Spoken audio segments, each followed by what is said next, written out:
စရုံလှလှချစ်ထားတဲ့အိုးလေးမြင်တော့အိုးလုပ်ငန်းလုပ်တဲ့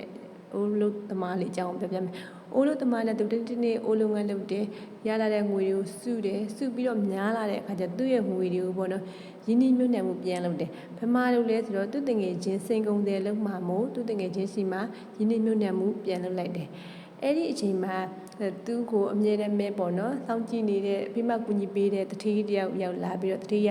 မင်းပေါ့နော်ငွေတွေစုပြစ်လားငွေစုတဲ့ငွေတွေရောဘယ်ရောက်သွားပြီလဲလို့အဲ့လိုမေးတော့သူစုတဲ့ငွေတွေကတဲ့အခုတဲ့သူရင်းနှီးမြှုပ်နှံထားတယ်ပေါ့နော်တငယ်ချင်းစီမှာတငယ်ချင်းကစိန်ကုန်တယ်လုံးမှာမို့ပေါ့အဲ့ဒါနဲ့မေးလိုက်တော့အဲ့ဒါမင်းတငယ်ချင်းကအရင်တော့ကဘာလုပ်တာလဲဆိုတော့အိုးလုပ်ငန်းလုပ်တာတူတူလုပ်တဲ့သူတဲ့အဲ့ဒါနဲ့တထေးရပြောရောမင်းတော့ပေါ့အဲ့ဒီငွေတွေကိုပြန်မမျောနဲ့တော့တဲ့မင်းတငယ်ချင်းကရင်တော့အိုးလုပ်ငန်းလုပ်တယ်မဟုတ်လားသူအိုးလုပ်ငန်းအကြောင်းပဲနားလည်မှာပေါ့စိန်ကြောင်းနားလည်မှာမဟုတ်ဘူး